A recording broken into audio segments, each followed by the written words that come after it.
Hello everyone, कैसे हैं आप सब। आई होप आप सभी लोग बहुत अच्छे होंगे। तो आप लोगों के ही डिमांड पे आज के इस सेशन में हम लोग फाइनली सॉल्व करने वाले हैं यूपी ट्रिपल एससी पेट के प्रीवियस ईयर पेपर को। आपको बता दें, बहुत ही कम समय में हम लोग कोशिश करेंगे। आपको मैं एक बार क्विक प्रीव्यू दिखा दे रहा हूँ इस पेपर का। ये आप पेपर देख सकते हैं, इसके क्वेश्चन देख सकते हैं। इसके पीडीएफ जो है आपको डिस्क्रिप्शन में लिंक होगा, टेलीग्राम पे मिल जाएंगे एज यूजुअल, जैसे बीएड का मिलता था। आप यहाँ पे देख सकते हैं। पेपर सॉल्व करने से पहले कुछ चीजें जान लेते हैं।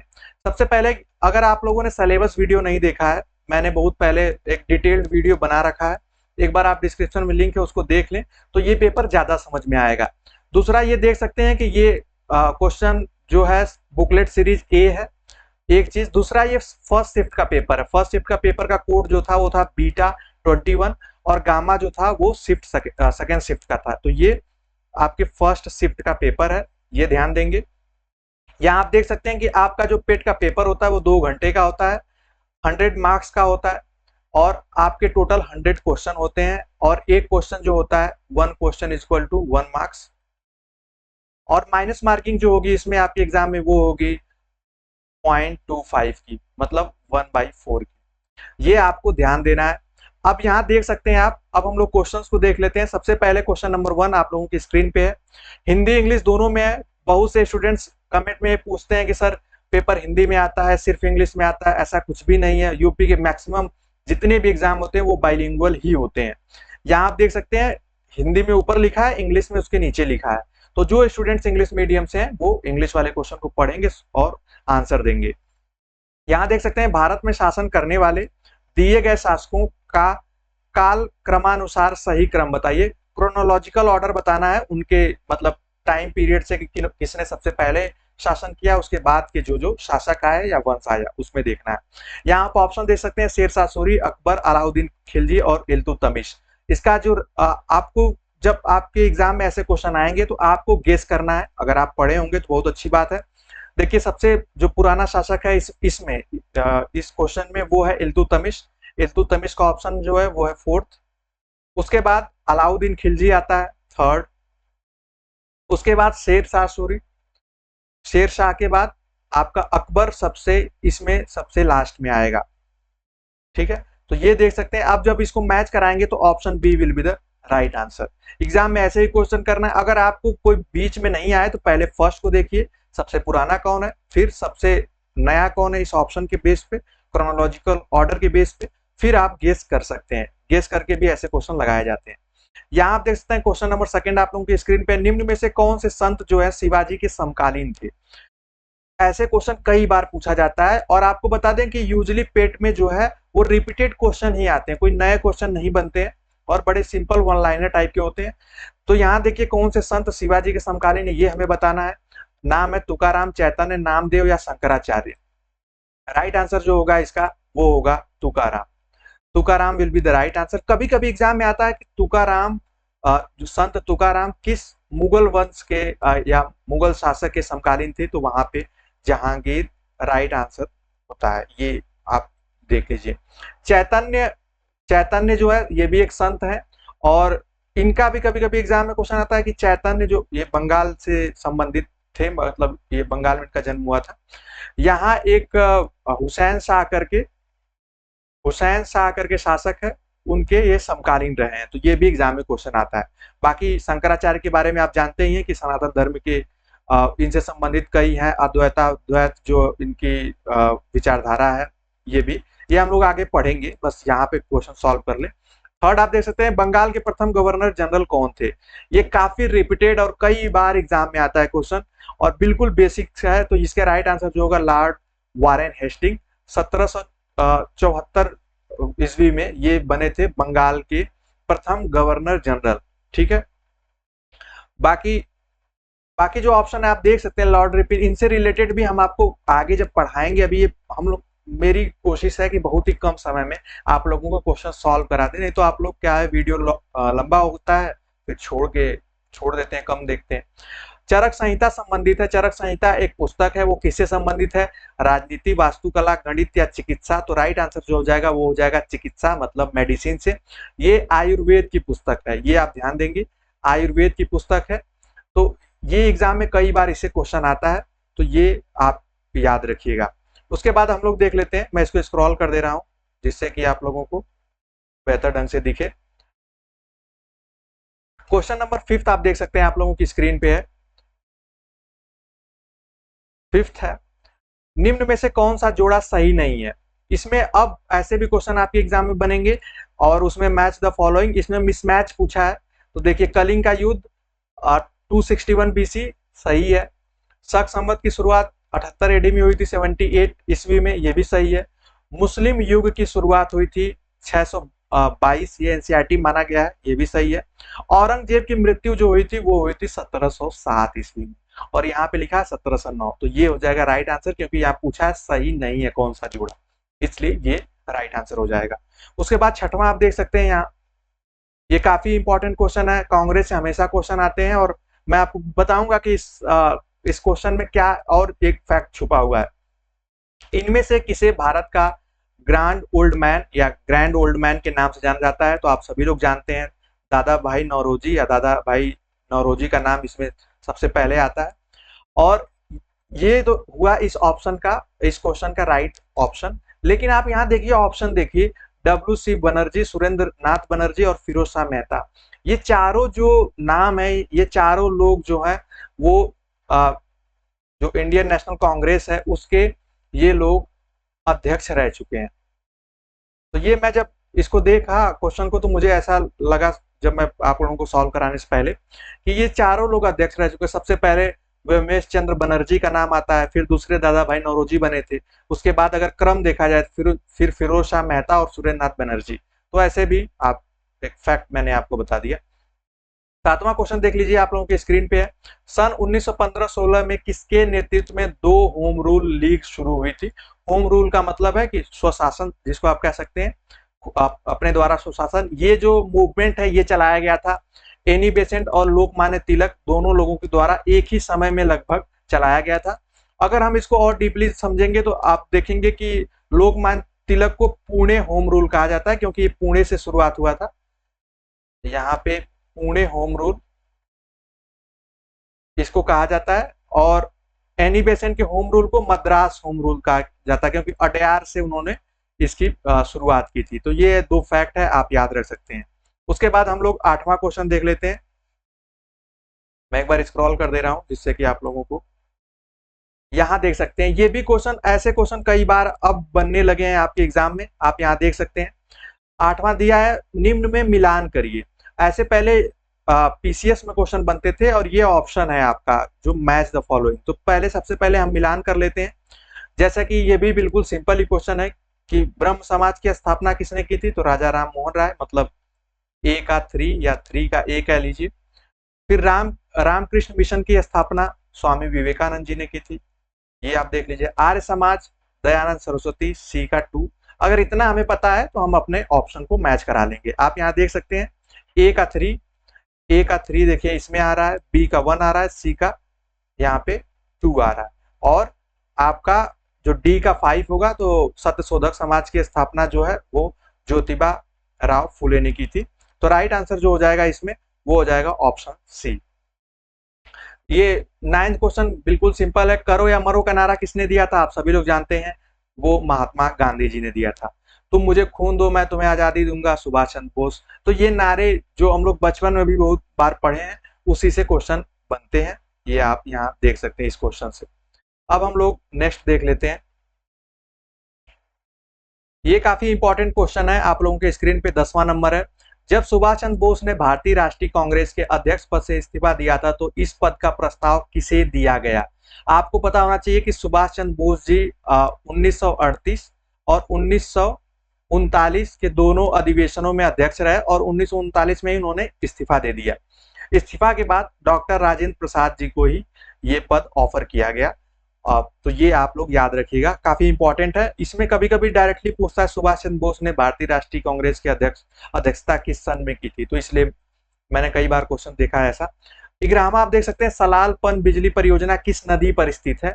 तो सलाल पन बिजली परियोजना जो है ये चेनाब नदी पर स्थित है, और चेनाब नदी जो है ये जम्मू कश्मीर के क्षेत्र में फैली हुई है, ये आपको ध्यान रखना है।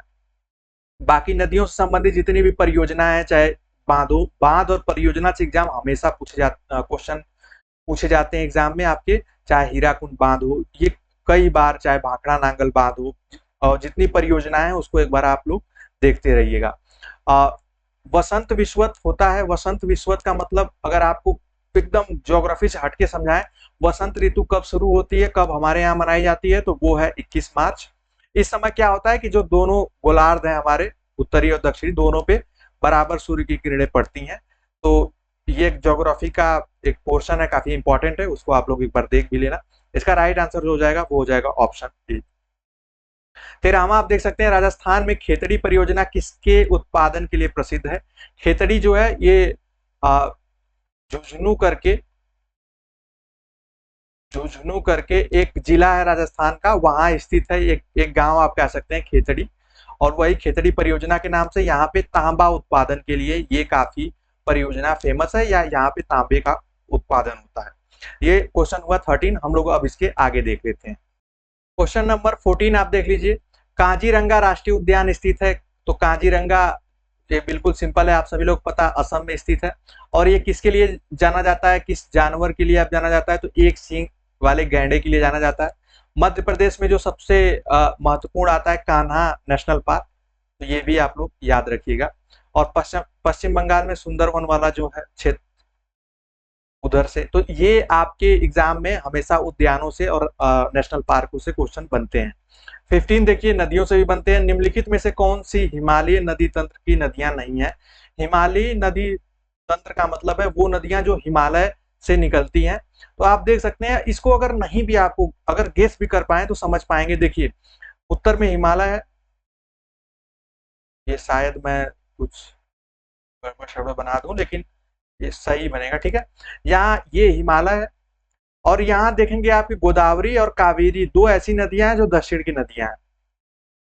तो राइट आंसर क्या होगा, गंगा और ब्रह्मपुत्र। तो ऑप्शन आप यहाँ देख सकते हैं, ऑप्शन हम मैच करा लेंगे अपने इस फैक्ट से। तो सेकंड और थर्ड, तो right answer will be option B. उसके बाद देखिए, यहाँ लिखा है कि बैंक दर का अर्थ क्या है। बैंक रेट किसे कहते हैं, तो बैंक रेट का मतलब होता है जिस रेट पे आरबीआई बैंकों को लोन देती है। यहाँ पे आप देख सकते हैं कि साहूकार द्वारा ली जाने वाली ब्याज की दर नहीं, अनुसूचित बैंकों द्वारा ली जाने वाली ब्याज की दर नहीं, बैंकिंग संस्थाओं के लाभ की दर नहीं, देश के केंद्रीय बैंक द्वारा ली जाने वाली आधिकारिक ब्याज दर जो है उसी को बैंक रेट कहते हैं। बैंक रेट, रेपो रेट, ये सब आप लोग एक बार देख लेना। इसमें इकोनॉमिक्स के 2 क्वेश्चन है, लेकिन 2 या 3 क्वेश्चन है, लेकिन ये तीनों बहुत ही महत्वपूर्ण है। एक बार हम लोग इसको देख सकते हैं, 17 वाले क्वेश्चन को देख सकते हैं।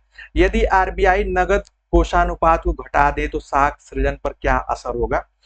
कभी कभी हिंदी में इकोनॉमिक्स का जो आप कह सकते हैं हिंदी में जो क्वेश्चन होते हैं तो नहीं समझ में आते हैं, इंग्लिश पढ़ सकते हैं। If RBI reduce the cash reserve ratio, cash reserve ratio जब घटा देंगे तो क्रेडिट क्रिएशन में क्या होगा, वो बढ़ेगा, इट विल इंक्रीज। ये इसका राइट आंसर हो जाएगा।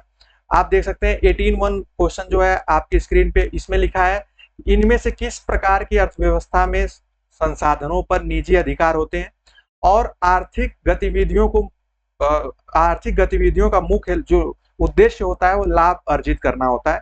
तो इस तरीके की आप कह सकते हैं कि अर्थव्यवस्था को क्या कहते हैं, तो पूंजीवाद कहते हैं। कैपिटलिज्म में क्या होता है कि जो भी रिसोर्सेज होते हैं उन पे किसका अधिकार होता है, प्राइवेट सेक्टर का होता है, वही यहाँ पे कहा गया है। और हमारे यहाँ पे हमारे यहाँ कौन सी अर्थव्यवस्था मानी जाती है, वो है मिक्स्ड इकोनॉमी। ये आप ध्यान रखिएगा। 19 नंबर जो क्वेश्चन है काफी इंपॉर्टेंट है। यहाँ आप देख सकते हैं क्वेश्चन को थोड़ा सा ट्विस्ट किया, 100 रुपए के नोट पर किसके द्वारा 100 रुपए का नोट जो होता है वो किसके द्वारा हस्ताक्षरित होता है। तो सबको पता है कि नोटों पे गवर्नर का ही सिग्नेचर होता है, लेकिन ये क्वेश्चन बनाया क्यों गया है इसको मैं बता दूं आपको कि 1 रुपए के नोट पे जो सिग्नेचर होता है वो वित्त सचिव का होता है। तो इसीलिए एग्जाम में कभी कभी क्वेश्चन आता है कि 1 रुपए के नोट पे किसका सिग्नेचर होता है, तो उस पे आरबीआई गवर्नर का ना होकर वित्त सचिव होता है, और राइट आंसर उसी में गलती होती है, और इस क्वेश्चन में ऐसा दिया हुआ था। अब यहाँ पे आप फेमा देख सकते हैं, फेमा का पूर्ण रूप क्या है, फेमा का फुल फॉर्म 20 में पूछा है, फंड रिफंड एक्सचेंज एजेंसी। इसका जो एग्जैक्ट फुल फॉर्म है वो है फॉरेन एक्सचेंज मैनेजमेंट एक्ट, जो कि 1999 में आया था। इसका काम क्या था कि जो फॉरेन में जितने भी ट्रेड हो रहे हैं, एक्सचेंज हो रहे हैं, उनकी पेमेंट के लिए सुविधा और उनकी पेमेंट के लिए कुछ नियम कानून और सुविधाओं से संबंधित ये एक्ट था। यहाँ आप देख सकते हैं 21 नंबर क्वेश्चन है, भारत के संविधान में जन स्वास्थ्य एवं स्वच्छता किसमें शामिल है? ये काफी इंपॉर्टेंट क्वेश्चन है। तो जन स्वास्थ्य और स्वच्छता की बात आएगी तो ये राज्य सूची में, आप सभी लोगों को पता है जो सूचियां हैं मतलब जिसपे सरकारें कानून बना सकती हैं वो 3 तरीके की है, राज्य सूची, केंद्र सूची या संघ सूची या समवर्ती सूची तीसरी जो है। तो यहाँ पे देखिए समवर्ती सूची का टॉपिक जो है जैसे एजुकेशन, शिक्षा जो है वो समवर्ती सूची का विषय है, इससे एग्जाम में क्वेश्चन आता है। संघ सूची में जैसे विदेश नीति, टेलीकॉम सेक्टर जो है ये सब संघ सूची के आप कह सकते हैं कि विषय है, ये आप लोग एक बार देख लेना। क्वेश्चन नंबर 22 देखिए, यहाँ पे दिया है भारत में पंचायती राज व्यवस्था किसके अंतर्गत रखी गई है? तो पंचायती राज जो व्यवस्था है ये रखी गई है या इससे मतलब किसमें दी गई है, एग्जाम में ऐसा भी क्वेश्चन आता है, तो वो दी गई है आपके राज्य के नीति निर्देशक तत्वों में अनुच्छेद 40 में दी गई है। इसको गांधीवादी तत्व भी कहा जाता है कि गांधी जी की मंशा थी कि पंचायती राज की व्यवस्था हो, तो ये इंपॉर्टेंट है, अनुच्छेद 40 इसका राइट आंसर हो जाएगा। अब यहाँ आप देख सकते हैं क्वेश्चन नंबर 23 जो है, शिक्षा का अधिकार एक मौलिक अधिकार है जो कि संबंधित है। तो शिक्षा का अधिकार एक मौलिक अधिकार है, ये है अनुच्छेद 21A में जो कि 86वें संविधान संशोधन कॉन्स्टिट्यूशनल अमेंडमेंट 2002 में इसको ऐड किया गया था और 2010 में राइट टू एजुकेशन को इम्प्लीमेंट किया गया। तो शिक्षा से ये 2 क्वेश्चन बहुत ही प्रमुख है। यहाँ आप देख सकते हैं निम्न में से किसने संविधान सभा में उद्देश्य प्रस्ताव रखा? तो आप सभी लोग जानते हैं, नहीं जानते हैं तो राइट आंसर जो होगा जवाहरलाल नेहरू होगा। इन्होंने ही संविधान सभा में सबसे पहले जो उद्देश्य प्रस्ताव रखा था, इसको ऑब्जेक्टिव रेजोल्यूशन भी कहा जाता है, यहाँ पे देख सकते हैं, वो किसने रखा था? जवाहरलाल नेहरू जी ने रखा था। कभी कभी आपके एग्जाम में डेट से भी क्वेश्चन आ जाता है, तो वो 13 दिसंबर 1946 को ये उसमें प्रस्ताव आप कह सकते हैं कि उसमें प्रस्तावित किया गया था संविधान सभा के अंतर्गत। यहाँ 25वां क्वेश्चन जो है वो आप देख सकते हैं, भारतीय संविधान के किस अनुच्छेद में अल्पसंख्यकों के हित निहित है, या भारतीय संविधान का कौन सा अनुच्छेद जो है वो अल्पसंख्यकों के अधिकार से संबंधित है? एग्जाम में जब भी अल्पसंख्यक से आएगा अनुच्छेद 29 और 30 जो है ये अल्पसंख्यक मतलब माइनॉरिटीज से रिलेटेड है, ये आप ध्यान देंगे। आज के इस जो ये आज का सेशन है उसमें हम लोग क्वेश्चन 1 से लेकर 25 तक करेंगे। तो हालांकि 26वां है उसको भी देख लेते हैं। ठोस चालक में धारा प्रवाह होता है तो वो किसकी वजह से होता है? तो वो मुक्त इलेक्ट्रॉनों की वजह से होता है। आप केमिस्ट्री पढ़े होंगे हाई स्कूल में, तो जितने मुक्त इलेक्ट्रॉन होते हैं उतनी धारा प्रवाह तेजी से होता है, ये इसका एक फैक्ट है। अब यहाँ आप देख सकते हैं कि आज के इस सेशन में हम लोगों ने क्वेश्चन 1 से लेकर 25 तक सॉल्व किया, हालांकि 26 तक सॉल्व किया। ऐसे ही हम लोग इस क्वेश्चन पेपर को बहुत ही कम समय में 4 पार्ट में सॉल्व करेंगे। तो आज के सेशन में 25 तक या 26 तक ही रहने देते हैं। इसके आगे का जो क्वेश्चन नंबर 27 से स्टार्ट हम लोग अगले सेशन में करेंगे। तो आई होप आपको ये समझ में आ गया होगा कि आपके पेट एग्जाम में क्वेश्चन का लेवल कैसा होता है, कैसा होगा और आपको किस लेवल की तैयारी करनी है। तो आज के लिए सिर्फ इतना ही, मिलते हैं नेक्स्ट क्लास में और भी इसके आगे के क्वेश्चन के साथ। तब तक के लिए bye bye, take care and keep watching.